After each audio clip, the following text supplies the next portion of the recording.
And another movie goes to the Black Panther tier. If you were not aware, my tiers are go to the S to F to Black Panther. Unwatchable, unbearably boring, cliche, empty. Look, this movie is a couple of action scenes with filler dialogue from soap opera stating the obvious and saying nothing, absolutely nothing.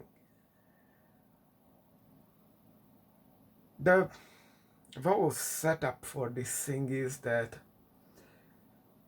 elementals are attacking the Earth 616, which is a made up thing because there is no multiverse in this movie.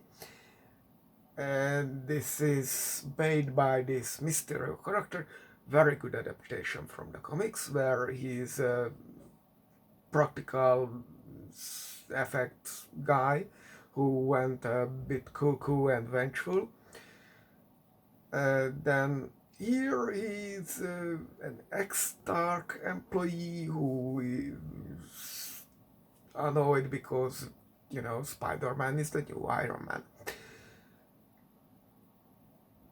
So, up to the 20 minutes mark for this 2 hours movie, we already passed 3 of the 4 elementals. And we are done with the 4th at the 1 hour mark. Just think about the pacing.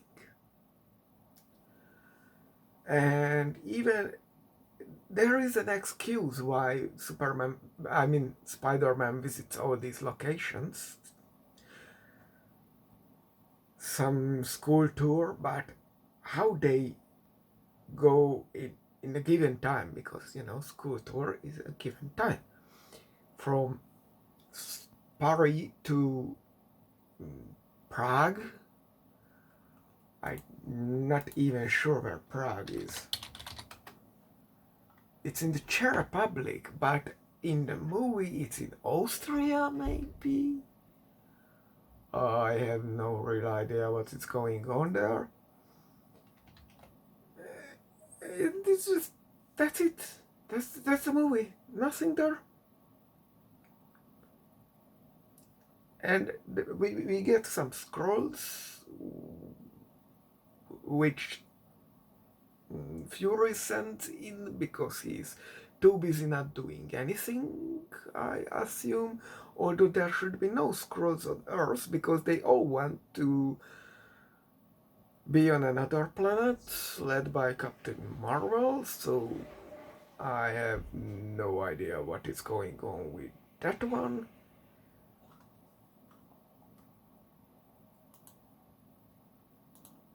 Now to buff up the runtime of this video, because there is really nothing to tell you about here. Big spoiler, MJ and it knows that Spider-Man is Peter Parker and they get together as middle school couple. Do you know there was a reason Peter Parker had started his things in university? Because then you can,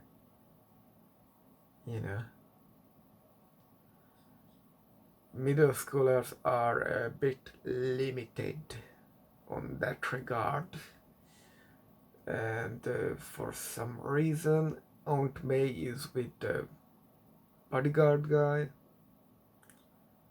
I'm not even sure if that guy is not a producer or whatever, or showrunner for the MCU.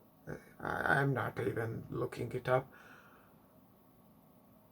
And Patty Brent, wasn't she a love interest in the Daily Bugle for Peter Parker? Okay, who cares? Just throw in the name because no one will notice, I guess. There was Gwen Stacy. Yeah, the neck snapping scene that was referenced, remade, recycled in the previous Spider-Man movie. Yeah. And MJ, who are the famous ones, but there was also Betty. Seems audience forgot about her. Now, Betty is a bit important here because within the movie, this movie, Far From Home, there is the Daily Bugle episode. It's pretty much one of the episodes running. And season 1 and 2 of the Daily Bugle are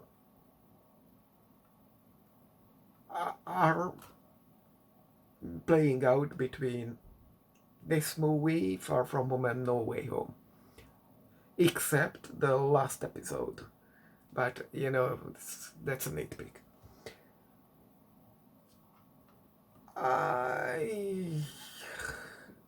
It's... Look, they are at best 30 seconds long. They really don't really add anything to the whole picture aside the Flash wrote a book and got money from it. So yeah, and some charges were dropped against Parker for causing damage, you know, Sokovia Accord and all that. So that's at least something. But this whole thing was made for TikTok, and this just appeared to me because someone saved it. Actually, not just one channel. It's a bit problematic because one of the videos are just on one channel and on other channel it's private. I mean deleted because copyright strikes. There is even a Daily Bugle YouTube channel, but it barely has the first season. Even one of the first season episodes is on the Sony's own channel, so it's a foul mess, but you can find it on YouTube. They put it on a playlist that has everything except the dailybugle.net exclusive Web of Lies. But again, that is also on YouTube. You just have to find it individually until Disney shuts it down. And the whole point of the Daily Bugle thing is that season 3 of it was promoting Morbius. So Morbius is part of the MCU. This is unavoidable. And I guarantee the 7th movie was supposed to be, because they make 7 movie contracts for the MCU, like, you know, Captain Marvel and all that, was supposed to be a Sinister 6 movie for Sony, and this version of Spider-Man was supposed to travel through the multiverse for that and get back to the MCU, but that got cancelled. I guess with all the financial flopping, Sony actually gave up probably on this whole thing. I heard it's officially cancelled, the Sony Spider-Man universe, Spider-Man-less Spider-Man universe. What that makes it? SSSU? Either way, sooner or later, I will have to watch Morbius. I think that's a Phase 5 edition. The Sony Spider-less Spider-Man universe. Joke.